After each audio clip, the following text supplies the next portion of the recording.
ನಮಸ್ತೆ ಸ್ನೇಹಿತರೆ, ನನ್ನ ಚಾನಲ್ಗೆ ನಿಮ್ಮೆಲ್ಲರಿಗೂ ಸ್ವಾಗತ. ನಿಂಬೆಹಣ್ಣು ಇದೆಯಾ ಮನೆಯಲ್ಲಿ? ಹಾಗಿದ್ದರೆ ಈ ಒಂದು ರೆಮಿಡಿನ ಟ್ರೈ ಮಾಡಲೇಬೇಕು.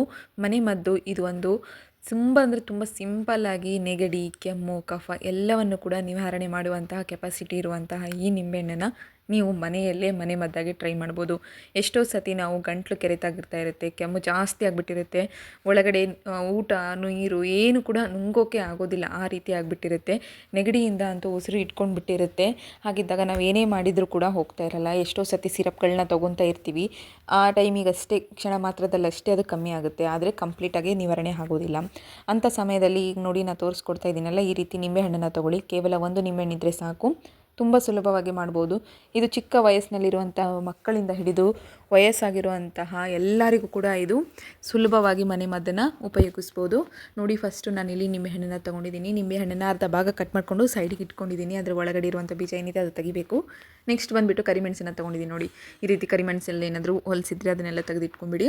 ಕರಿಮೆಣಸು ಬಂದುಬಿಟ್ಟು ಒಂದು 6ರಿಂದ 8 ಕರಿಮೆಣಸನ್ನು ತೊಗೊಂಡಿದ್ದೀನಿ. ಇದು ಬಂದುಬಿಟ್ಟು ನಾನು ಕೇವಲ ಒಂದು ಟೈಮಿಗೆ ಮಾಡ್ಕೊತಾ ಇದ್ದೀನಿ, ರಾತ್ರಿ ವೇಳೆಗೆ ಅಷ್ಟೇ ಮಾಡ್ಕೊತಾ ಇರೋದು. ನೀವೇನಾದರೂ ಇದನ್ನು ಕಂಟಿನ್ಯೂ ಆಗಿ ಯೂಸ್ ಮಾಡಿದರೆ, ವಾರದಲ್ಲಿ 3ರಿಂದ 4 ಸತಿ ಯೂಸ್ ಮಾಡಿದರೆ ಕಂಪಲ್ಸರಿ ಸ್ನೇಹಿತರೆ, ನಂಬೋದಿಲ್ಲ, ಅಷ್ಟು ಒಳ್ಳೆಯ ರಿಸಲ್ಟ್ ಸಿಗುತ್ತೆ ನಿಮಗೆ. ಗಂಟ್ಲು ಕೆರೆತ, ಎದೆಯಲ್ಲಿ ಕುಂತಿರುವ ಕಫ, ನೆಗಡಿ ಎಲ್ಲವೂ ಕೂಡ ಮಾಯವಾಗ್ತವೆ. ಫಸ್ಟ್ ಕರಿಮೆಣಸನ್ನು ತೊಗೊಳ್ಳಿ. ಕುಟುಕಲ್ಲಿದ್ದರೆ ಕುಟುಕಲ್ಲಿನ ಸಹಾಯದಲ್ಲಿ ಸಣ್ಣದಾಗಿ ಜಜ್ಜಿ ಪುಡಿ ಮಾಡಿ ಇಟ್ಕೋಬೇಕಾಗತ್ತೆ. ನೆಕ್ಸ್ಟ್ ಬಂದುಬಿಟ್ಟು ನೋಡಿ, ಇಲ್ಲಿ ನಾನು ಓಂಕಾಳನ್ನ ತೊಗೊಂಡಿದ್ದೀನಿ. ಈ ಓಂಕಾಳು ಏನಿದೆ ನೋಡಿ, ಒಂದು ಒಳ್ಳೆಯ ಡೈಜೆಷನ್ಗೆ ಹೆಲ್ಪ್ ಆಗುತ್ತೆ. ರಾತ್ರಿ ಹೊತ್ತು ನಿಮಗೆ ಏನಾದರೂ ಡೈಜೆಷನ್ ಪ್ರಾಬ್ಲಮ್ ಇದ್ದರೆ, ಇಲ್ಲ ತಿಂದ ತಕ್ಷಣವೇ ಹೊಟ್ಟೆ ಉಬ್ಬೋ ಥರ ಆಗಿರುತ್ತೆ, ನಿದ್ದೆ ಕರೆಕ್ಟಾಗಿ ಆಗೋದಿಲ್ಲ ಅನ್ನೋರು, ಒಂದು ಚಿಟಿಕೆ ಆಗೋಷ್ಟು ಈ ಒಂದು ಓಂಕಾಳನ್ನು ಬಾಯಲ್ಲಿ ಹಾಗೆ ಹಾಕ್ಕೊಂಡು ಒಂದು 5 ನಿಮಿಷ ಚೂ ಮಾಡ್ತಾನೇ ಇರ್ರಿ. ಅಂದರೆ ಏನಾಗುತ್ತೆ, ನಿಮಗೆ ಡೈಜೆಷನ್ ಏನಿದೆ ಪ್ರಾಪರಾಗಿ ಆಗುತ್ತೆ. ಈ ಡೈಜೆಷನ್ಗೆ ತುಂಬ ಹೆಲ್ಪ್ ಆಗುತ್ತೆ. ಹಾಗೆ ಈ ನೆಗಡಿ, ತಲೆನೋವು ಏನೇ ಇರಲಿ ಎಲ್ಲದಕ್ಕೂ ಕೂಡ ನಿಮಗೆ ತುಂಬ ಸುಲಭವಾಗಿ ಈಸಿಯಾಗಿ ಸಿಗುವಂಥ ಮನೆ ಮದ್ದು. ನೋಡಿ, ಇವಾಗ ರೆಡಿಯಾಗಿದೆ. ಜಸ್ಟ್ ಇವೆರಡೇ ಇಂಗ್ರೀಡಿಯೆಂಟ್ಸ್ ಸಾಕು, ಮತ್ತು ಇನ್ನೇನು ಬೇಕಾಗೋದಿಲ್ಲ. ನೋಡಿ, ನಾನು ತೋರಿಸ್ತಾ ಇದ್ದೀನಲ್ಲ, ಸೇಮ್ ಇದೇ ರೀತಿಯೇ ಮಾಡ್ಕೋಬೇಕು. ಕರಿಮೆಣಸು ಮತ್ತು ಓಂಕಾಳು ಕರೆಕ್ಟಾಗಿ ಇದನ್ನು ನಾವು ಅದ್ರ ಮೇಲ್ಗಡೆ ಪ್ರೆಸ್ ಮಾಡ್ಕೋಬೇಕು. ನೋಡಿ, ಈ ರೀತಿ ನಿಂಬೆ ಹಣ್ಣಿನ ಮೇಲ್ಗಡೆ ಏನಿದೆ ಉದುರಿಸ್ಕೊಂಡಿದ್ದೀನಿ ನೋಡಿ, ನಿಮ್ಗೆ ಕಾಣ್ತಾ ಇದೆ ಅಲ್ವಾ? ಇಷ್ಟೇ ನೋಡಿ, ತುಂಬ ಸುಲಭವಾಗಿ ಮಾಡ್ಕೋಬೋದು, ಎಷ್ಟು ಈಸಿ ಇದೆ. ನಾನು ಎರಡಕ್ಕೂ ಹಾಕಿ ತೋರಿಸ್ತಾ ಇದ್ದೀನಿ. ಇಲ್ಲಿ ನೀವು ಎಷ್ಟು ಜನಕ್ಕೆ ಮಾಡ್ತೀರಲ್ವ ಅಷ್ಟು ನಿಂಬೆಹಣ್ಣನ್ನು ತೊಗೋಬೋದು. ನಿಮಗೆ ನಿಂಬೆಹಣ್ಣು ಏನಾದರೂ ಇಲ್ಲ ಅನ್ನೋ ಹಾಗಿದ್ರೆ ಈ ಎರಡರಲ್ಲೇ ಸ್ವಲ್ಪ ಕ್ವಾಂಟಿಟಿ ಜಾಸ್ತಿ ಹಾಕಿಬಿಟ್ಟು ರಸನ ಹಿಂಡ್ಕೋಬೇಕಾಗುತ್ತೆ. ನೆಕ್ಸ್ಟ್ ನೋಡಿ, ಈಗ ನಾನಿಲ್ಲಿ ನಿಂಬೆಹಣ್ಣು ಏನಿದೆ ನೋಡಿ, ಗ್ಯಾಸನ್ನು ಸ್ಟವ್ ಮೇಲೆ ಹಚ್ಕೊಂಡಿದ್ದೀನಿ.